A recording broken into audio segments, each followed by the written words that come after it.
के पास वाले सुनसान रास्ते से एक गाड़ी गुजर रही थी। गाड़ी किसी नवविवाहित जोड़े की थी। अंदर दूल्हा, दुल्हन, ड्राइवर और दूल्हे की छोटी बहन बैठी हुई थी। तभी अचानक दुल्हन ने अपने पति से कुछ कहा। क्या? लेकिन इतनी रात को तुम जंगल की तरफ जाओगी?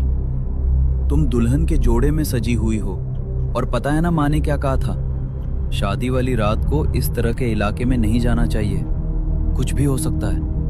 अरे लेकिन अब मैं क्या करूं?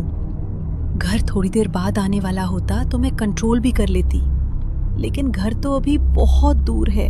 प्लीज साइड में गाड़ी रुकवाओ ना। विवेक ने ड्राइवर को गाड़ी रोकने के लिए कहा।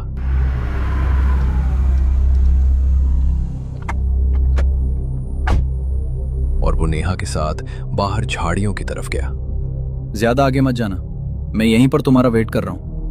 नेहा झाड़ियों की तरफ गई। वो वहां से वापस बाहर की तरफ आ ही रही थी, तभी उसके कानों में एक आवाज पड़ी। नेहा। अरे ये विवेक जी की आवाज इस तरफ से कैसे आ रही है? वो तो बाहर की तरफ खड़े थे ना। लगता है शायद मेरा वहम होगा। नेहा। इस बार फिर से जब नेहा को पीछे से विवेक की आवाज सुनाई दी तो उसे लगा कि शायद विवेक उसके साथ कोई मजाक कर रहा है। उसने पीछे मुड़कर देखा, मगर विवेक वहां पर नहीं था। पर उसने देखा कि कुछ दूरी पर एक औरत अपने घुटनों में अपना सर दबाए हुए दबी आवाज में रो रही है।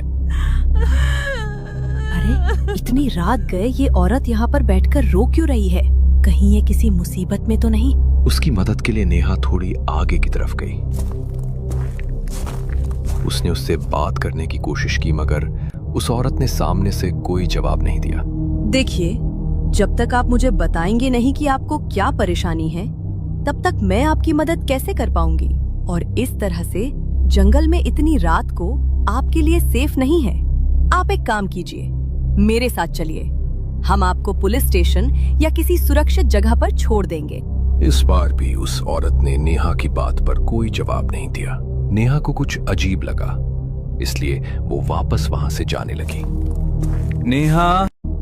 इस बार विवेक की आवाज सुनकर नेहा बुरी तरह डर गई और उसने जैसे ही पीछे मुड़कर देखा तो डर के मारे उसकी चीख निकल गई। बचाओ! वो औरत ठीक उसके सामने खड़ी थी, मगर उसके चेहरे का मांस पूरी तरह से गल चुका था, जिस पर अनगिनत कीड़े रेंग रहे थे। उसने भयानक तरह से मुस्कुराते हुए नेहा की तरफ देखा।